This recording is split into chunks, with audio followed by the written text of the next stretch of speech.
Ngayon po, may nagsabi sa akin 30 pesos isang kamatis. Ang isang kilong kamatis, 400 pesos. Tama po ba yun? Ang isang piraso ng siling pangsigang ay 10 piso. Yun po yung sinabi sa akin. Tama po yun? 600 pesos per kilo. Yun po ang bell pepper. Dalawang kulay po yata yung bell pepper. Isang berde, isang pula. 45 pesos ang isang piraso. 1,000 pesos ang isang kilo. Bakit hindi po ito yung unang harapin natin? Napakalala po ng presyo ng kuryente sa ating bansa.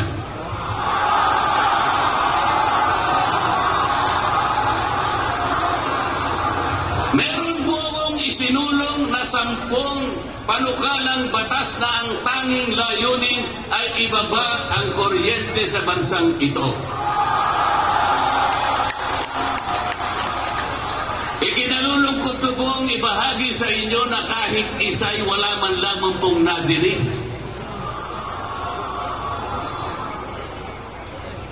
Ano po yung dininig pinatawag ang dating Pangulong Duterte, pinatawag ng Quadcom?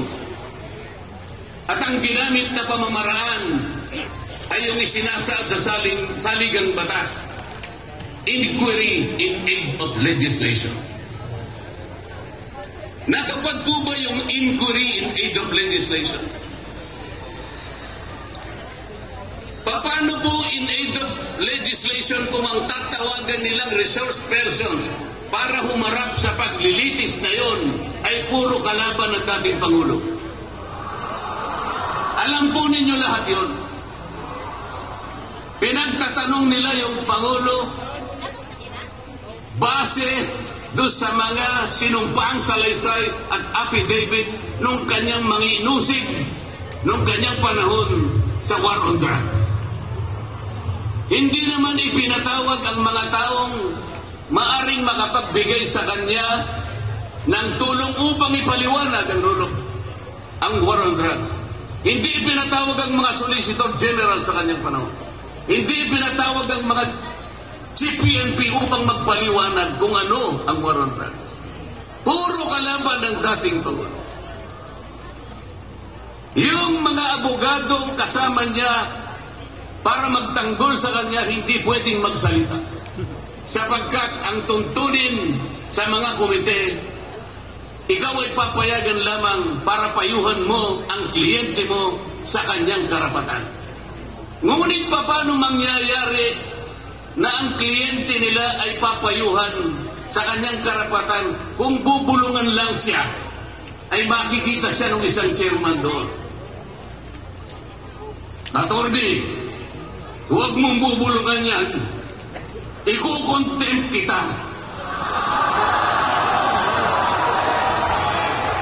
Nasaan na po yung sinabi sa saligang batas na lahat ng inuusig ay meron siyang karapatan sa abogado? The right to counsel.